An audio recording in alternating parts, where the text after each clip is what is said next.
Silence ASMR.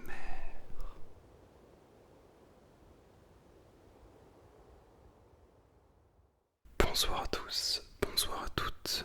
Aujourd'hui, je vous propose une vidéo centrée sur la momification en Égypte.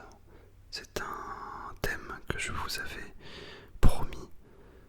Et donc, voilà, je tiens mes promesses, même si ça m'a pris un peu de temps, je dois bien l'avouer. Mais bon, mieux vaut tard que jamais. On est parti tout de suite avec un petit point mythologie.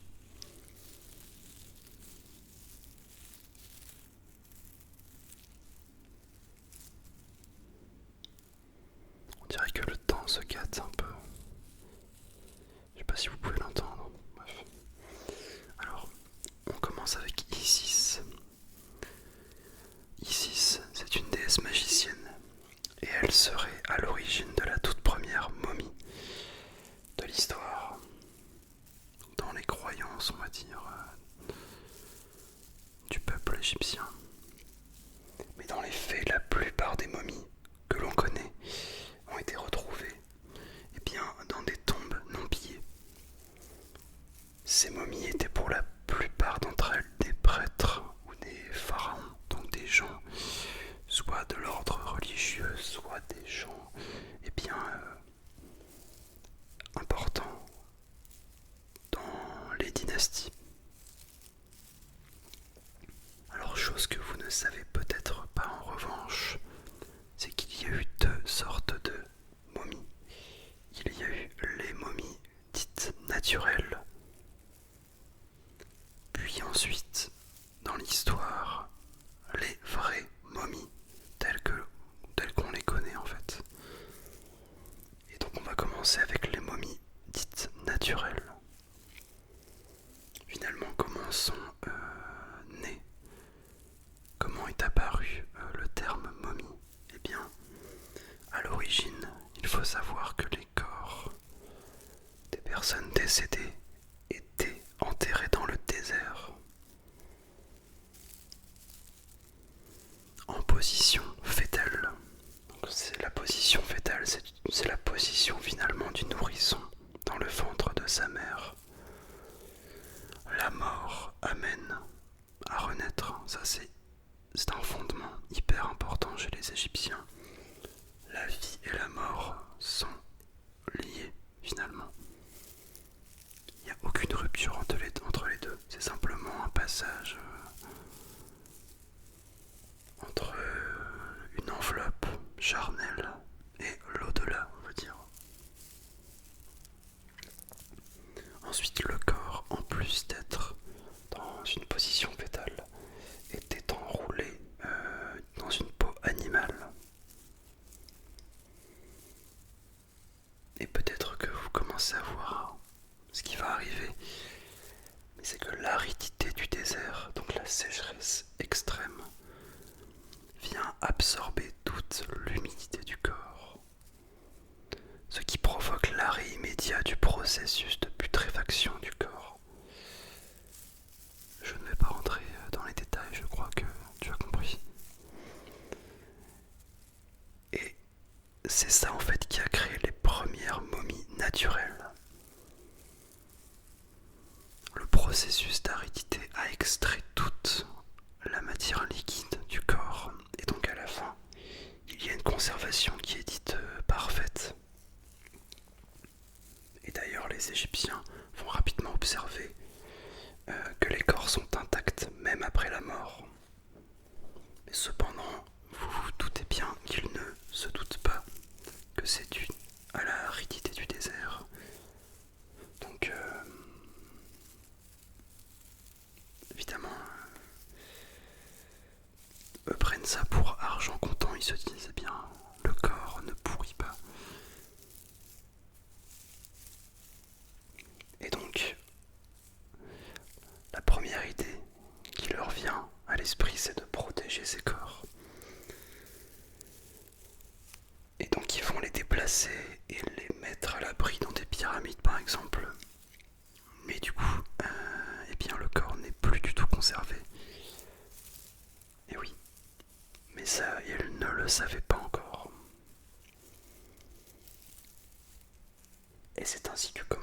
long processus de recherche pour la momification. Donc là, ce que je vous dis là, c'est, on va dire, purement, on va dire, scientifique. Le fait que on extrait toute l'eau d'un corps, eh bien, il arrive naturellement à se conserver. C'est pour ça qu'on appelle ça des momies naturelles. Là, on va passer maintenant aux vraies momies, donc celles qu'on connaît actuellement, qui datent de 2350 environ avant Jésus-Christ. Et donc,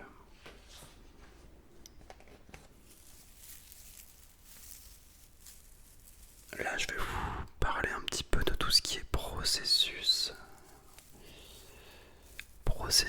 effectué pour avoir une vraie momie. Parce que entre le décès du défunt et les momies telles qu'on les connaît, bien vous vous doutez bien qu'il y a pas mal d'étapes à respecter. Je vais changer de déclencheur, je vais aussi prendre un petit verre d'eau.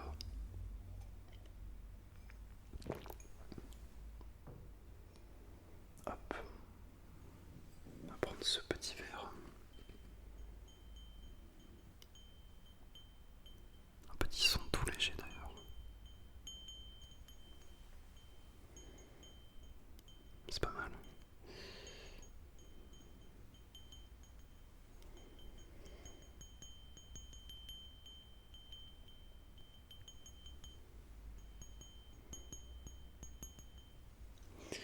Alors là, on va rentrer voilà, dans le vif du sujet. Donc là, imaginez voilà une personne défunte. Eh bien, dès la mort, on procède à une purification du corps avant qu'il n'aille dans l'au-delà. Donc on le lave à l'eau. On procède à des rituels et on prononce des formules magiques. Bon, ça c'était surtout réservé aux prêtres. Et comme je vous le disais pour les Égyptiens, l'au-delà est exactement la même chose que sur Terre.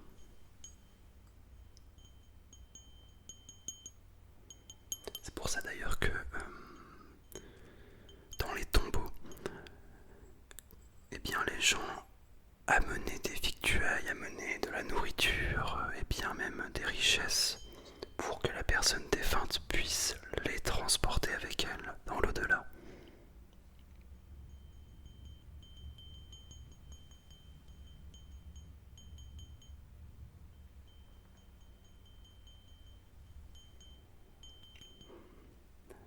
Alors il y a deux étapes qui sont à respecter après la purification du corps. On a la préparation du corps, première étape, et l'emmaillotement qui constitue la seconde étape.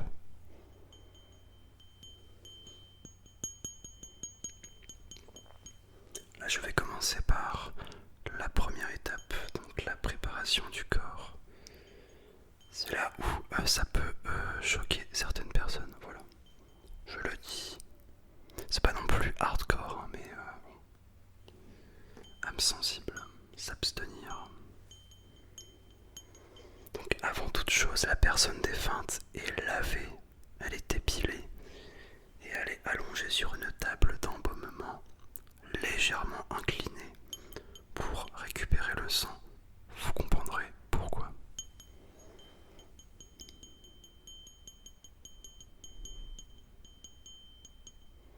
Alors les Égyptiens avaient d'abord comme coutume de traiter la tête.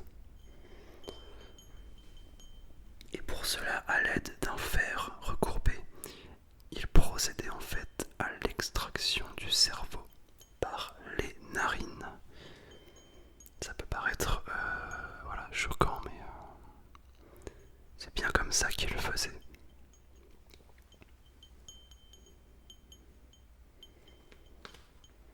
Je vais pas vous faire de dessin non plus, mais voilà.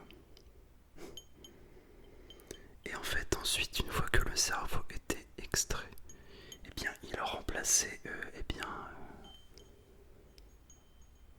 l'organe, on va dire, par de la résine. Donc ça, c'est pour ce qui est du traitement de la tête. Maintenant, on passe au traitement du corps.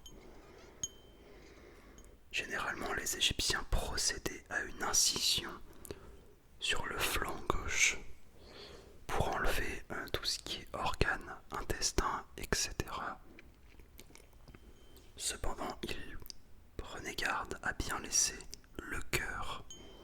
Le cœur qui, pour les Égyptiens, était un petit peu le reflet de l'âme. Donc ils enlevaient tout sauf le cœur. Et parfois, les hommes défunts étaient émasculés. Donc on supprimait leurs appareils reproducteurs. À l'image d'Osiris qui a subi le même sort, sans rentrer dans les détails, mais au moins, s'il y a des gens qui se posent des questions, c'est toujours plus ou moins lié à la mythologie finalement. Ensuite, tous les organes sont placés dans ce qu'on appelle des vases canopes. Donc des vases canopes qui ont la tête des 4 fils d'Horus. Alors vous allez me dire, mais c'est qui ce mec Horus? Oh là là, je m'y perds dans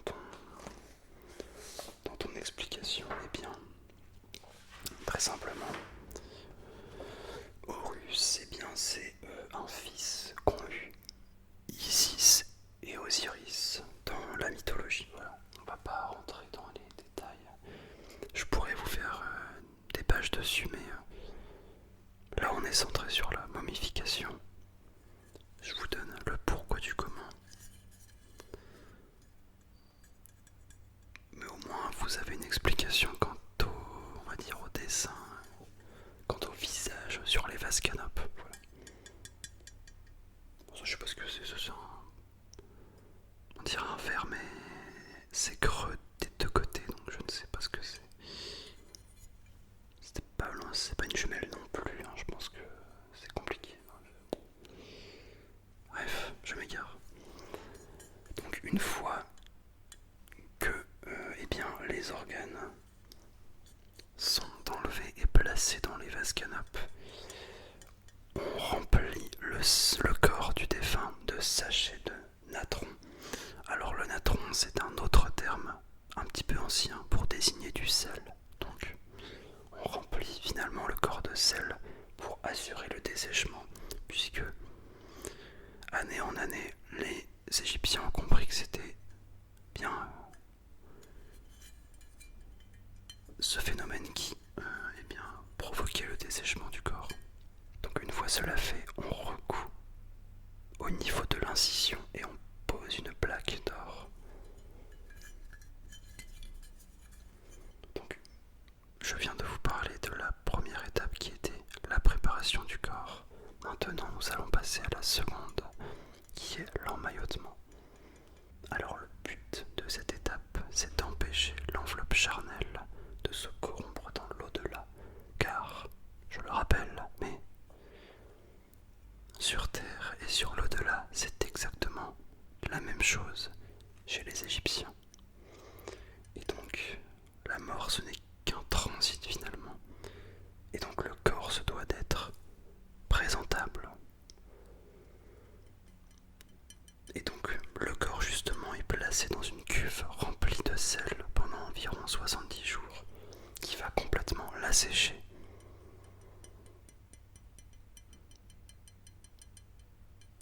Et ensuite les prêtres vont l'envelopper de bandes. Donc là, je pense que vous avez tous et toutes l'image de la momie en tête. Et finalement c'est comme ça que sont nées les toutes premières momies. En tout cas celles que l'on connaît actuellement. Néanmoins, vous vous rendez bien compte que le processus de momification est assez long. Entre la préparation du corps, le traitement de la tête, tout ce qui est emmaillotement avec une période de 70 jours. Évidemment, ça n'était pas réservé à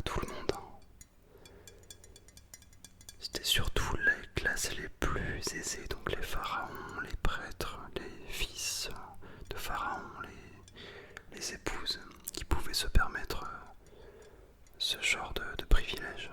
Parce que c'était un privilège, hein, même si aujourd'hui on voit ça un petit peu d'une manière glauque.